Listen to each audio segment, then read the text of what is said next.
क्या 2026 में एयरपोर्ट पर सीनियर सिटीजन के लिए नियमों में हुए बदलावों से आप वाकिफ हैं? आप अमेरिका में रहते हो और आपको नहीं पता, तो आपको ये खास जानना चाहिए। 2026 के नए नियम और अपडेट के बाद अमेरिका के एयरपोर्ट पर अब सीनियर यात्रियों के लिए कुछ अत्याधुनिक, मुफ्त और आवश्यक सुविधाएं लेकर आया है। अधिकांश लोग इन बदलावों से अनजान क्यों हैं, जिसके कारण वे उसका लाभ भी नहीं उठा पाते। आज मैं आपको बताऊंगा कि अपग्रेड व्हीलचेयर असिस्टेंट से लेकर विशेष सीनियर एक्सप्रेस लेन तक के उन फायदों को आप कैसे हासिल करके अपनी यात्रा को पहले से भी अधिक आरामदायक बना सकते हैं। तो आइए अब जानते हैं। उससे पहले आपको मैं एक रिक्वेस्ट करता हूं कि इस चैनल को सब्सक्राइब जरूर करें, क्योंकि अमेरिका में आप रहते हैं तो मैं आपको अमेरिका में जो भी अपडेट आते हैं मैं आपको हिंदी भाषा में समझाने की कोशिश करता हूं। तो आइए अब शुरू करते हैं। अब जानते हैं कि 2026 के अपडेट के बाद कौन कौन सी नई जो विस्तारित मुफ्त सहायता उपलब्ध हुई है। सीनियर सिटीजन के लिए मुख्य रूप से देखें तो तीन प्रकार की सेवाओं में बड़ा बदलाव हुआ है। पहला है enhance and tech driver wheelchair assistant, जिसमें 2026 के नियम के तहत अब जो कनेक्टिंग फ्लाइट के लिए व्हीलचेयर ट्रांसफर का समय जो था वो कम कर दिया गया है, उसमें ध्यान दिया गया है। वो सबसे अच्छी बात है।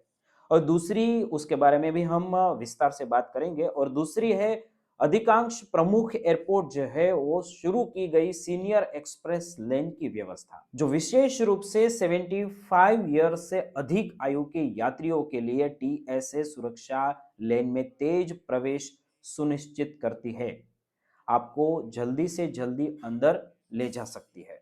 और तीसरा अपडेट है आपको टर्मिनल के अंदर नेविगेट करने के लिए समर्पित सहायक और सामान प्रबंधक सेवा भी मिल जाती है, जो यात्री को गेट पर सुरक्षित रूप से पहुंचाता भी है और सामान की डिलीवरी में भी मदद करता है। 2026 के वो नियम के अनुसार 65 ईयर्स से ऊपर के सभी सीनियर सिटीजन इन सेवाओं के लिए एलिजिबल है। खास कर अगर उन्हें चलने में कठिनाई हो या लंबी यात्रा के कारण शारीरिक थकान महसूस होती हो, यह सहायता आपकी यात्रा के जो तनाव है वो वास्तव में कम करने के लिए बेहद ज़्यादा आरामदायक बना सकती है। तो आगे में हम जानेंगे कि कैसे ये बदलाव हुए हैं।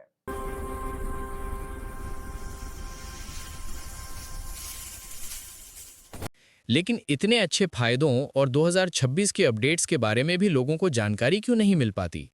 खासकर हमारे हिंदी और गुजराती बोलने वाले समुदाय के सीनियर यात्री इन मूल्यवान लाभों से अक्सर अनजान होते हैं।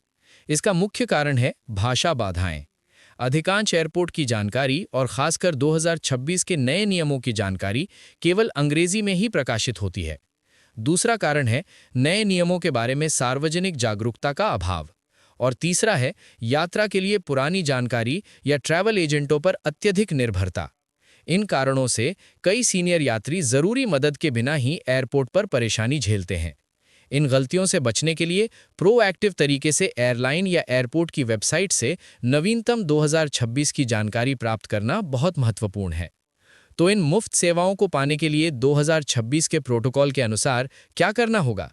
यहाँ एक सरल स्टेप बाय स्टेप गाइड है।